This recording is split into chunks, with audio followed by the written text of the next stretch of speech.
Hi, I'm Chris. This is Josh, and this is Mike. Hi. We're doing a video book review on the Charlton Story, which is about the life of Earle Perry Charlton. It was written by Earle Perry Charlton II and George Winius. Just to go over some points, main points that I thought were interesting, and it'll go into deeper detail as we've all talked about it. He was compared to J.P. Morgan and Henry Ford and Andrew Carnegie. He was not a well-known person, but he was a successful entrepreneur of the 5 and 10 stores and in Fall River. It was all based out of Fall River, Massachusetts, and he expanded through the country and through Canada. And the biggest thing that I liked is that he was big into donating to charities, and he donated all throughout Fall River into hospitals in wartime and other things. But Josh, you want to take it off? He was born in 1863 in Connecticut, and he dropped out of high school to become a merchant, which was his dream. His father was a successful artisan, and if he wanted to, he could have just, gone with the family business. But he really wanted to be a merchant, so he did what he needed to make that happen. He moved to Boston, and that's where his merchanting really took off.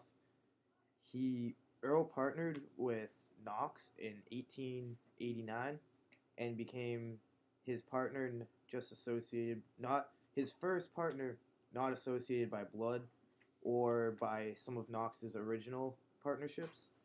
Uh, First, Knox and Charlton opened some stores, and they became a really good success.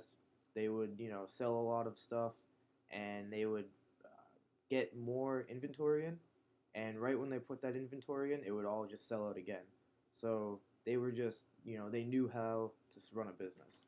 Their partnership lasted about 6 years, and then Charlton made a chain of 5 and 10 cent stores, which flourished. They had the same thing. The inventory would just fly off the shelves, and no matter how much they bought, right when they opened, they bought a ton of inventory, and it was just gone the next day. After that, what would happen was called the Great Merger. Charlton and other friendly competition in the same kind of business, they all merged together because they figured there would be less competition and they would just all benefit equally.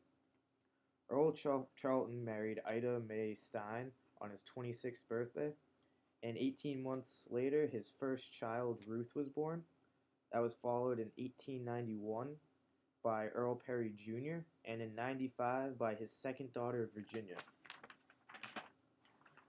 Following the great merger with Woolworth at age 48, Charlton was at a great success. He was the president of one of the world's largest variety stores in the world.